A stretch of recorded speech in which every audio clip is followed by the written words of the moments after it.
Bonsoir et bienvenue dans Culturel. Comme tous les jeudis soirs, on va vous parler de l'actualité culturelle en Sarthe. C'est bientôt les vacances, c'est bientôt le printemps, même si l'hiver revient au niveau des températures. Du coup, qu'est-ce qu'on fait? On va dans les musées, on sort, on va au théâtre, on va au cinéma. On en profite, toute une belle programmation un peu partout. On va aller dans le Perche, on va aller au Mans, à Allonne, un petit peu partout dans les salles obscures, écouter de la musique avec le grand retour d'une de nos amies sur le plateau. Bref, un beau programme, il y en aura pour tous les goûts et pour tous les âges. C'est tout de suite dans Culturel.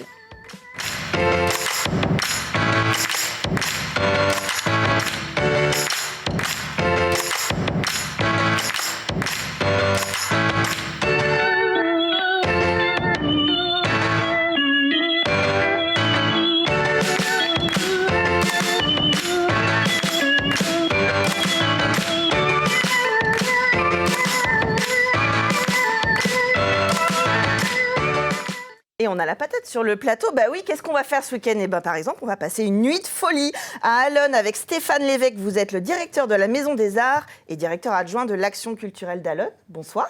Bonsoir, c'est bien moi.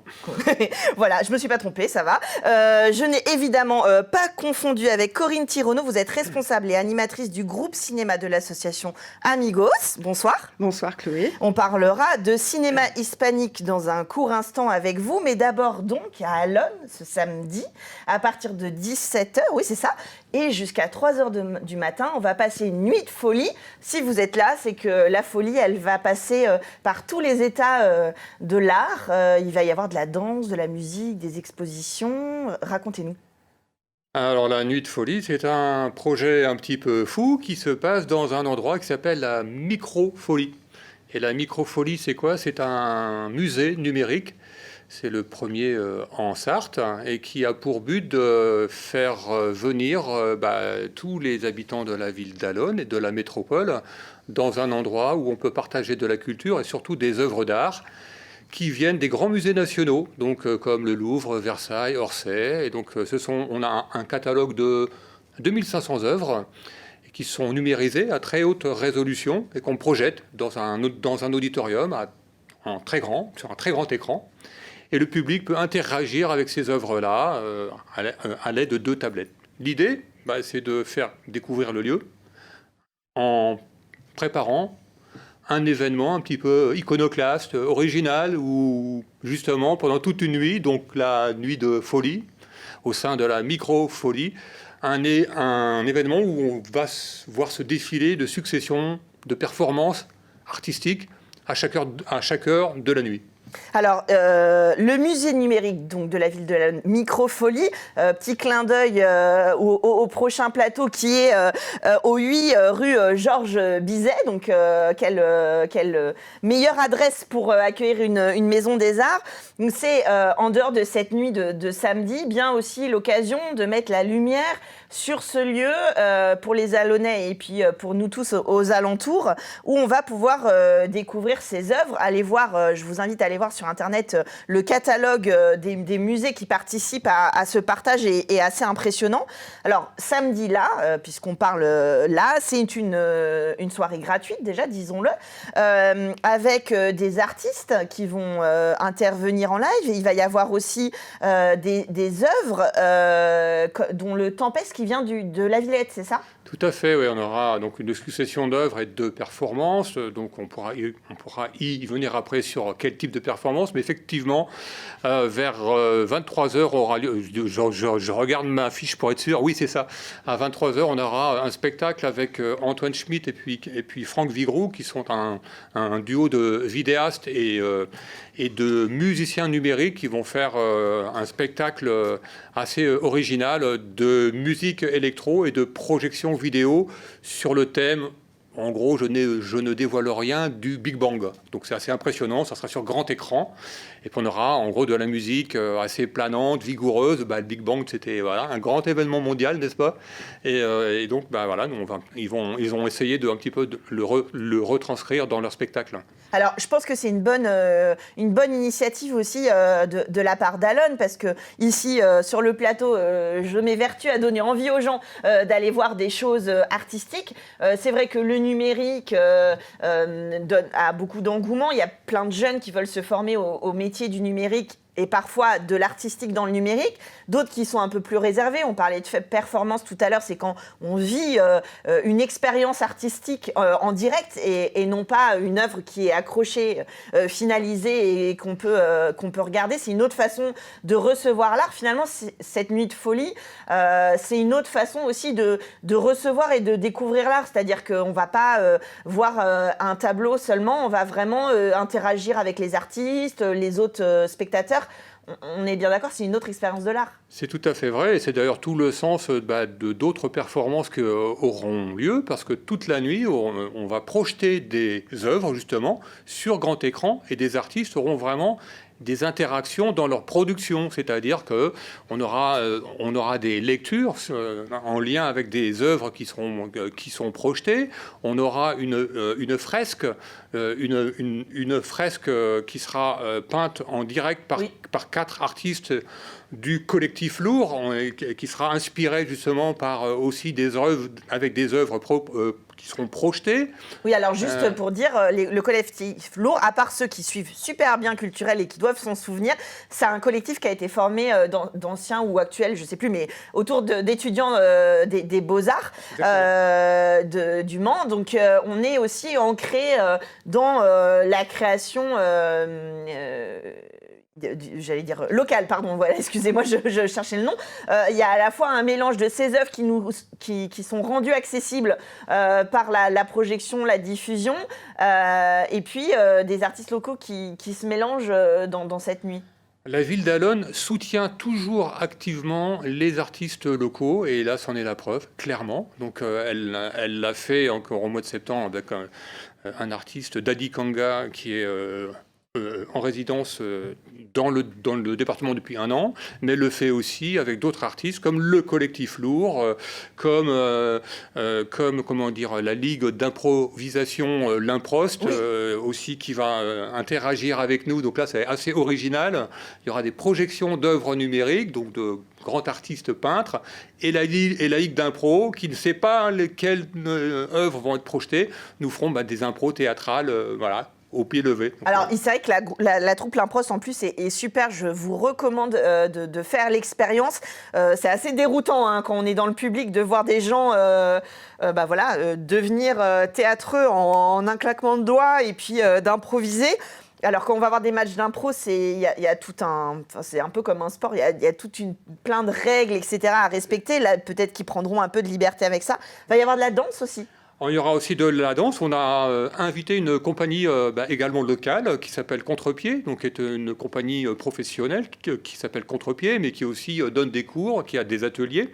Et donc là, on va aussi mettre sur scène et donner à voir le travail de l'atelier, un des ateliers amateurs qui est encadré par cette compagnie. Voilà, donc on aura de la danse contemporaine aussi. Alors, tout le programme, de toute façon, se retrouve sur l'agenda de la ville d'Allonne. Je rappelle que c'est de 17h à 3h du matin, donc on peut y venir évidemment sur un temps donné. On n'est pas obligé de rester tout le temps. Il y a des œuvres et des moments qui se répètent tout au long de la programmation. On peut venir en famille, on peut venir entre amis, on peut y aller tout seul pour aller à la rencontre des artistes. Vous allez avoir du théâtre, vous allez avoir des projections, vous allez avoir de la danse, vous allez avoir des œuvres, bref... On ne peut pas ne pas avoir un petit truc qui nous parle. De la musique électro, même du yoga pendant 1 heure. Parce que, ah oui, j'ai vu ça à la fin. Non, mais là, vous êtes... franchement, moi, je ne viens pas à 2 heures faire du yoga parce que vous allez me retrouver par terre. C'est pas possible. On a aménagé la salle. Il y aura des tapis et des coussins partout. C'est fait pour. Donc, on peut aussi se poser. Alors, une bonne idée pour découvrir Microfolie, une des dernières folies, j'allais le dire, d'Allonne. Vous allez avoir une chaise dédiée sur ce plateau avec votre programmation artistique. En tout cas, c'est une très belle initiative. Merci. On va parler maintenant du cinéma hispanique, Corinne. Oui, de demain, 1er avril jusqu'au 8 avril, au Cinéaste a lieu le festival de cinéma organisé par l'association Amigos. Peut-être déjà pour ceux qui auraient raté aussi les années précédentes, et ça fait un petit bout de temps parce que malheureusement Covid oblige, il n'y a pas eu les dernières éditions. 2 ans. Le collectif Amigos, c'est autour justement de la culture hispanique? Alors, c'est une association qui est née il y a 5 ans, donc ça s'appelle Amigos, Amigos 72. Elle est née à l'épicerie sur le Zinc au cours de Café Langue. On s'est dit que on voulait prolonger au-delà des échanges d'un atelier langue, notre goût pour la culture hispanique. Et on a fait notre premier festival il y a 3 ans, maintenant 4 ans.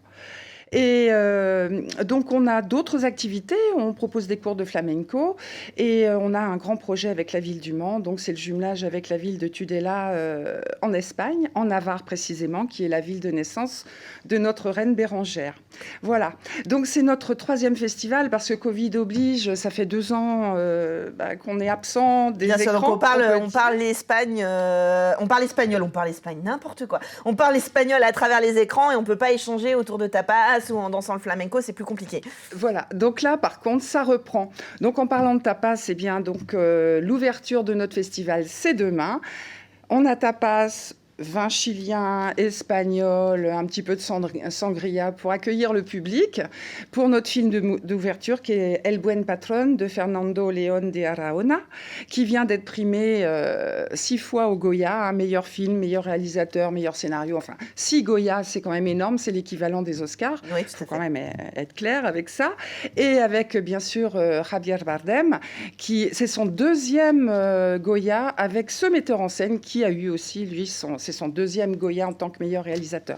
Alors, pour ceux qui ne suivraient pas l'espagnol, Javier Bardem, c'est le mari de Penélope Cruz, oui, et c'est une des bonnes raisons pour lesquelles aller voir ce film, parce qu'il joue très bien, bien sûr. Il est paraît-il, excellent. Je n'ai vu que la bande-annonce. Il est sublime dans ce rôle. C'est un très, très bon acteur, voilà. Évidemment. Alors, en dehors de la petite blague sur Javier, évidemment, j'ai pris soin de dire hispanique. C'est pour ça que j'ai buté sur espagnol après, puisque on parle de la langue, la langue espagnole, mais bien sûr, ça inclut l'Amérique du Sud et l'Amérique centrale. Voilà. Les autres pays où on parle espagnol. C'est l'échange de toutes ces cultures-là. Alors, on a un programme assez vaste, comme on vient de le dire, avec plein de pays représentés et la chance d'avoir le film Soy Cuba avec le distributeur du film. C'est-à-dire que, pour ceux qui ne connaissent pas, ça veut dire les personnes qui permettent au film d'arriver jusqu'à nos écrans. Parce que les réalisateurs font les films, mais après, il faut qu'ils soient distribués pour qu'on puisse les découvrir sur écran. C'est grâce au distributeur qu'on a des bons films, en fait. Et là, ce distributeur qui s'appelle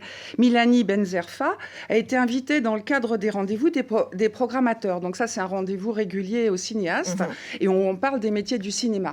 Et Soy Cuba, c'est un film qui vient d'être restauré, qui n'est pas passé sur les écrans depuis 20 ans. Oui, parce que c'est ce que j'allais vous dire. Il faut des bons diffuseurs, mais il faut aussi des bons cinémas qui diffusent les films d'auteurs, qui ne rapportent pas forcément d'argent, qui n'ont pas forcément énormément de pop-corn derrière et qui sont en version originale sous-titrée. Bien évidemment, je vous invite à aller faire entendre les vraies voix des acteurs, quand on parlait de Javier Bardem ou autre, entendre chanter l'espagnol, en plus, qui est une langue latine. Bon, après... je prêche un peu pour ma paroisse, j'aime beaucoup l'espagnol, mais c'est vrai que voilà, c'est important aussi, c'est ça aussi l'idée d'un festival de cinéma hispanique, c'est d'entendre la langue. D'entendre la langue, de partager la culture, les points de vue. Cette année, on a 4 films argentins. Et des films de réalisatrices. 4 films de réalisatrices et beaucoup de premiers films. Et on a quand même sur nos 10 films, on a 8 films en avant-première. Et ça, on en est quand même très fiers. Bien et sûr. Donc, dont El Buen Patrón. Je pense, oui, pour revenir sur Soy Cuba, je voudrais dire que c'est quand même un film qui sert de modèle. C'est un modèle de mise en scène, un modèle de photographie. Et il a le plus grand plan et le plus beau plan séquence du cinéma mondial. Donc pour les amateurs, je dirais, et en plus de ça, il est extrêmement poétique. Mais voilà, on peut le voir sous différents angles. Donc c'est un film qui a été fait par un Russe qui s'appelle Mikhail Kalatozov en 1964, donc après la Révolution. Mais le film est centré avant la Révolution. C'était en fait l'époque de la dictature de Batista. Voilà, donc c'est un film, c'est un vrai modèle, c'est un chef-d'œuvre et on est très fiers de le présenter. Mais on est très fiers de tous nos films.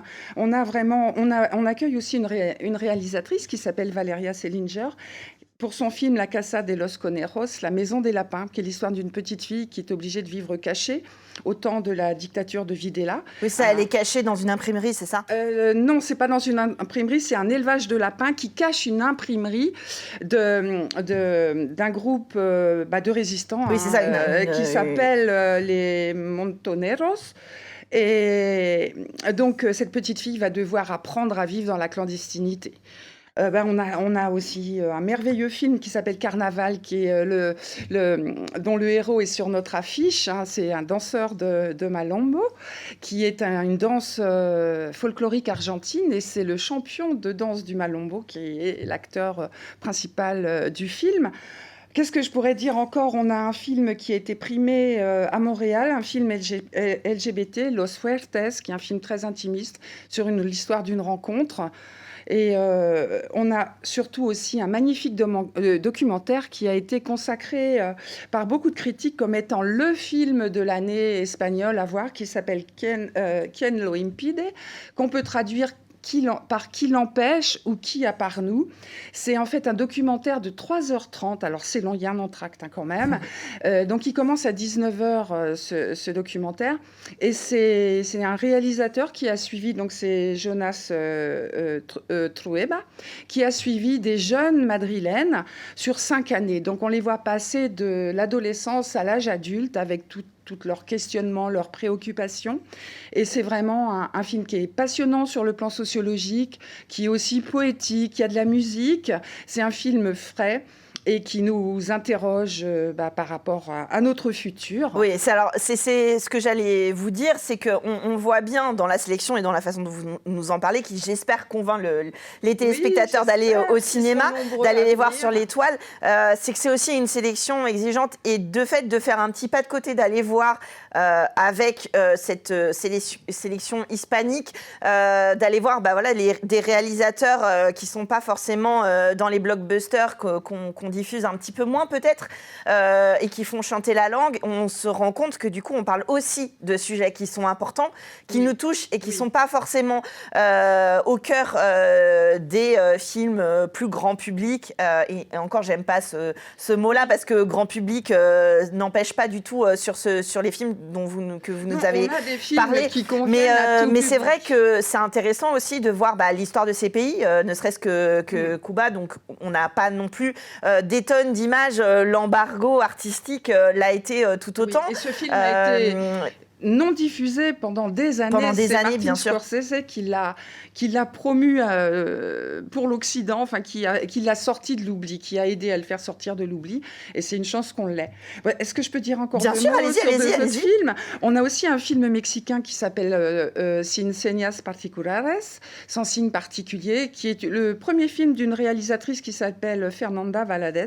Et c'est un film qui est réalisé donc par une femme, qui parle d'une femme, et quasiment toute l'équipe du film est une équipe féminine, ce qui, je dirais, au Mexique, il faut faire sa place, c'est pas si simple. Oui, tout à fait. Et c'est un film qui parle de la violence quotidienne que subissent les migrants qui viennent d'autres pays d'Amérique centrale et qui cherchent à rejoindre les États-Unis. Oui, parce que là, on parle de ces sujets-là, mais encore une fois, il faut savoir aussi qu'il est vu du prisme d'autres cultures, dans d'autres pays où on n'a pas forcément les mêmes droits, même si aujourd'hui, justement, la question de la femme est sur le devant de la scène, on va dire, en France, parfois de manière un peu artificielle. Il faut savoir qu'on est encore, on est loin derrière certains droits, mais on est aussi loin devant d'autres pays, et malheureusement des pays hispaniques tout autant.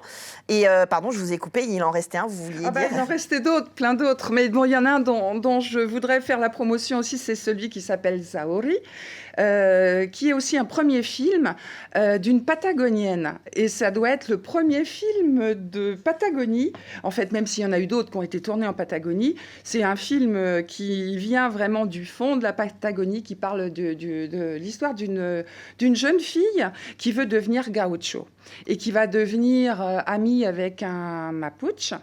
Et c'est des beaux paysages. C'est une histoire assez dure, parce que c'est une nature qui est très belle, mais qui peut être aussi très violente. Et c'est un récit initiatique, magnifique. Et ça, je le recommande vivement. Et c'est vraiment un film tout public. Voilà. Ah, et puis pour les jeunes, si vous hésitez, la Patagonie, c'est là où a décidé de poser ses valises Florent Pagny. Donc au lieu d'aller voir The Voice, vous regardez un film au cinéaste. Alessandrini. Alors, juste un dernier mot, cette jolie sélection, on voit que vous avez visionné des films. Comment vous avez choisi de travailler avec les cinéastes pour cette sélection ? Alors, on travaille particulièrement avec Rodolphe Pereira, le responsable des cinéastes, et surtout avec Malo Ghislain, qui est un des programmateurs, enfin, celui avec qui nous travaillons. En fait, on commence notre travail de recherche dès le mois d'octobre. On fait notre marché, entre guillemets, dans tous les festivals, les grands festivals, San Sébastien, Marseille, à Paris, le festival de Biarritz, festival Madrid, Valence. Enfin, on se promène on se promène. Malheureusement, pas encore physiquement, mais ça viendra. On recherche toutes les programmations, on lit toutes les critiques de tous les films, on regarde les bandes annonces. Enfin bon, bref, on fait une présélection au travers des films qui ont été choisis dans les festivals qui sont plus grands que le nôtre, mais nous, on va bientôt les rattraper. Et donc, on propose une première liste d'une vingtaine de films qu'on a choisis en groupe. On est 6 dans notre groupe. Et à la suite de ça, on cherche les films qui sont possibles, parce qu'il y en a qui ne sont pas distribués en France. Il faut avoir les distributeurs pour avoir les copies. Voilà, exactement. Donc, c'est un travail après qui est fait avec les distributeurs. Et puis, on peaufine comme ça jusqu'à avoir 10 films. Donc, je n'ai pas dit non plus, on a un festival jeune public. Donc, le festival jeune public est organisé avec tous les établissements scolaires du Mans et des communes alentours. Alon a été bien sûr sollicité. Et donc, on a Mohamed Mimoun, qui est un des membres d'Amigos, qui est professeur d'espagnol et qui recense toutes les demandes. Ouais, et qui fait le lien pour faire de la médiation auprès en du matinée, jeune public. On a donc 3 films proposés au jeune public. On a Los Lobos, on a La Casa de los Conejos et puis Zauri. D'accord. Voilà. Donc trois films pour les enfants, puisque évidemment le cinéma, enfin les ados, et les leur grands donner ados. envie. Et pourquoi pas susciter des vocations en allant au cinéma en espagnol, en VO sous-titré bien sûr, pour pouvoir suivre pour ceux qui ne parlent pas l'espagnol. C'est à partir de demain avec El Buen Patron jusqu'au 8. Merci d'être venu nous en parler, Corinne Tironneau. Et puis on n'oublie pas, samedi, on va faire une nuit de folie, micro-folie. C'est à Allonnes, c'est donc au nouveau musée numérique de la ville d'Allonnes. On va le découvrir rue Georges Bizet, le 8. Vous êtes sûr que je vais retenir l'adresse de la Maison des Arts. Merci Stéphane Lévesque d'être venu nous en parler sur le plateau. Et merci puis on l'espère festive, réussie. Et puis vous viendrez nous parler de la suite de la programmation de ce lieu et d'Allonnes, toujours très présent dans la culture au Mans. Et puis on va voyager et retrouver notre cantatrice préférée. C'est tout de suite dans Culturel.